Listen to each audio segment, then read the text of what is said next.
Welcome to Medical Myths, Legends, and Fairytales. I'm your host, Dr. Alan Christianson. Look, you know that between the latest online fads and the crazy media headlines, it's easier than ever to get confused about your health. And you and I just want to feel better and live longer. We want to know what works. And we can't wait for further studies. We need to make decisions today based on the best evidence we've got. Well, that's exactly what this show is here for. So let's get to it.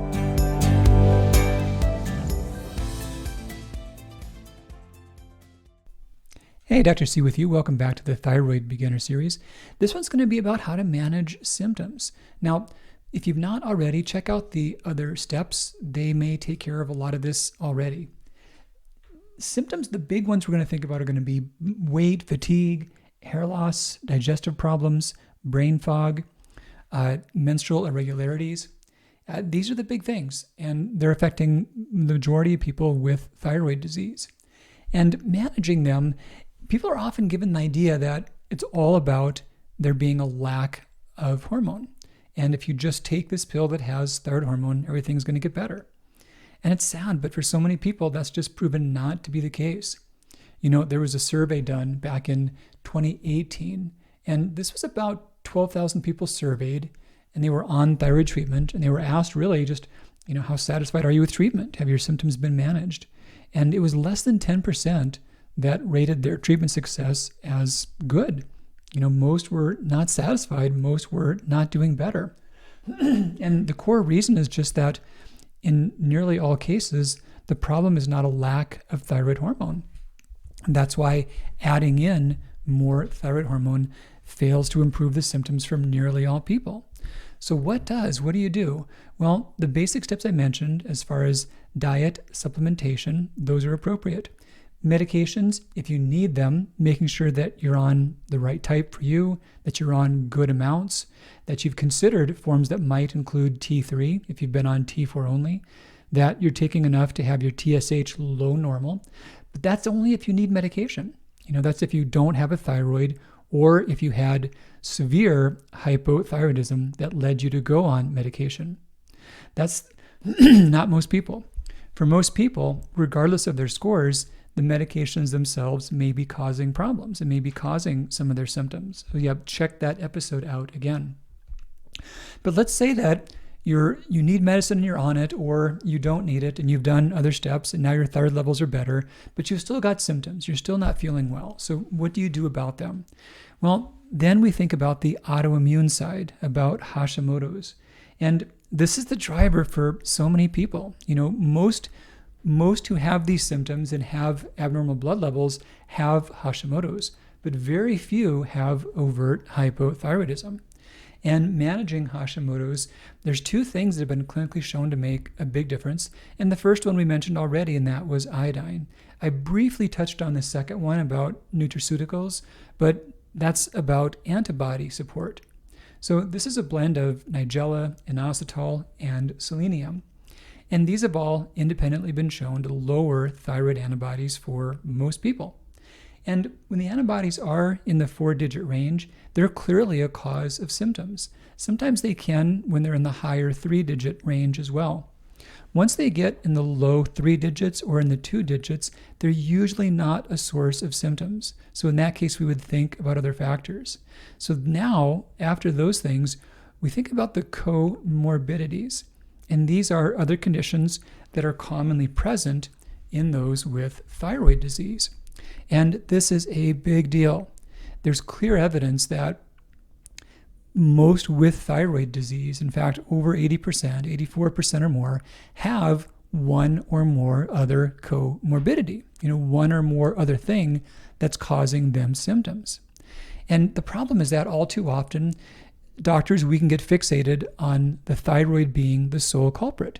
And here's the thing, it does do a lot. It can cause a big range of symptoms, but it's not always there by itself. In fact, it's almost never there by itself.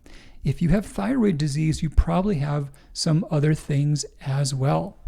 And I'm going to just touch on a few of these, but this is especially true if you're still symptomatic in some way. If you've been able to manage your antibodies, if your thyroid levels have gotten to a reasonable range, at least if you're not overtly hypo, and you're symptomatic, it's generally because of a comorbidity. I've touched on this in the Thyroid Reset Diet book. I've written about this elsewhere, but here's a few of the top comorbidities when you would suspect them and what you would do about them.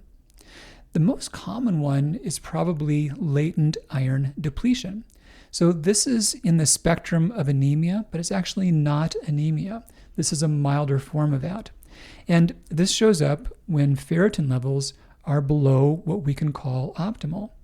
There have been published studies saying that because of all the interactions between iron and thyroid hormones, that the body is more susceptible to being symptomatic when being on the lower side of iron in terms of storage. So what this means is that if ferritin levels are dipping below somewhere in the 50 to 60 range, this can be a driver for symptoms. What are the symptoms that are relevant here? Well, the big ones include hair loss and fatigue. Also, muscle pain and headaches can be relevant. But this is one of the more common ones. Probably the next most common would be called hypothalamic pituitary adrenal dysfunction, or more popularly called adrenal stress or adrenal fatigue.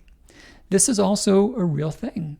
And we think about this one especially when someone has symptoms that have a really pronounced pattern in the day, meaning that there's some times of day in which they're often better and or sometimes in the day in which they're often worse. Classic thing could be someone whose energy levels always crash in the afternoon, or they always wake up with their mind racing at like 2 or 3 in the morning. Those are suspicious signs that there being a problem with the circadian cycle, and the adrenal glands regulate that. If one does suspect that, there are tests which are helpful, the salivary cortisol tests. There are also surveys which are useful. Adrenalquiz.com is an easy way to go. That's a survey that I created that helps you know quickly if you're likely to have adrenal issues, how far along they might be, and what you could do about them. Another big one is fatty liver disease. So the current term is metabolically associated fatty liver, or MAFL, which is kind of a funny acronym to say. But this is known to be present in more than 40% of adults that are not overweight or diabetic. So yeah, amongst healthy adults, 41% of them can have some version of fatty liver. Of those who have thyroid disease, any problems with weight or blood sugar, the odds of having it are even higher. We suspect fatty liver when there are problems with irregular menstrual cycles, recurrent digestive symptoms, discomfort in the right portion of the intestinal tract, bowel irregularities, very unsteady energy levels. If someone suspects that based upon symptoms, the easiest first screen is one's height to waist ratio. So yeah, not height to weight, height to waist. So how tall you are versus how many inches it is around your belly button. And ideally, the waist circumference is well under half of one's height.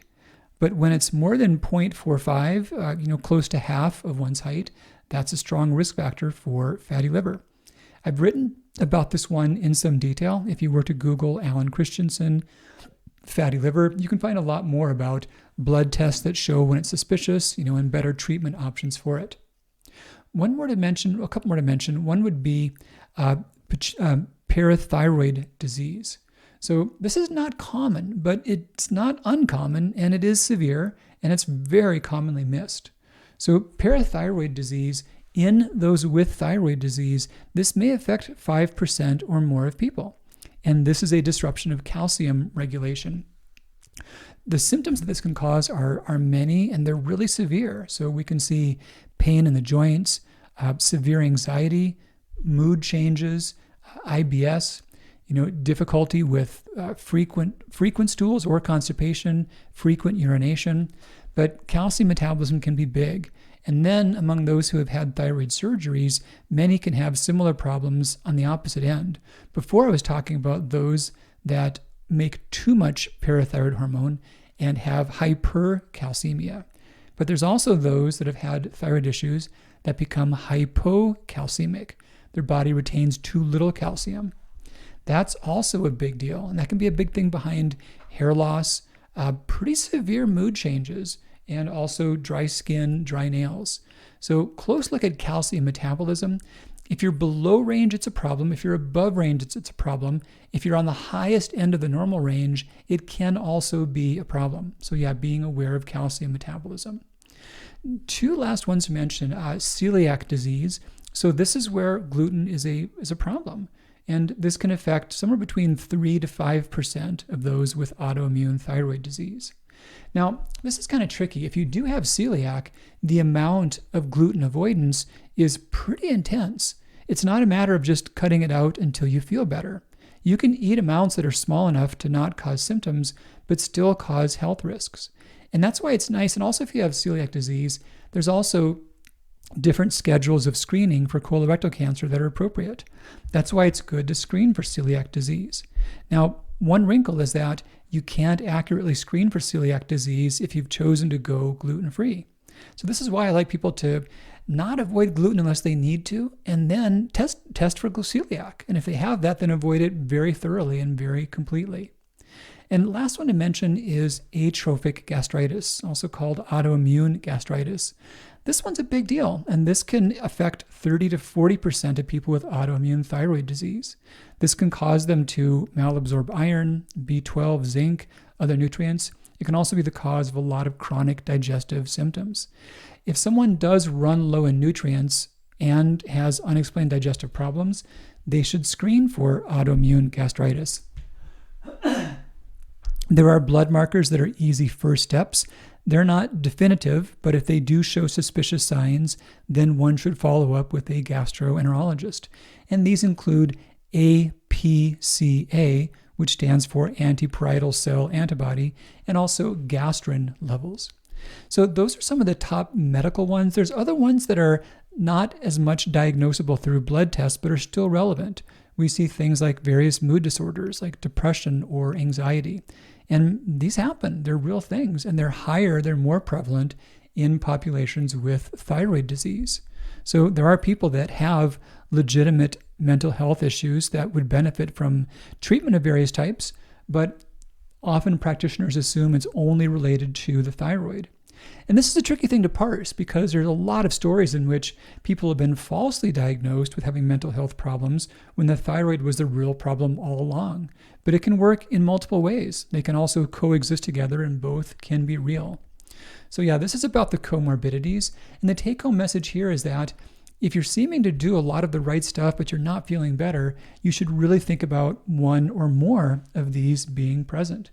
And this ultimately takes working with a good diagnostician to see which are there and which can be safely treated. All right, Dr. C with you. Next one, I'll talk about putting all this together and making a action plan for your first several months. Take great care. We'll talk soon. Bye-bye.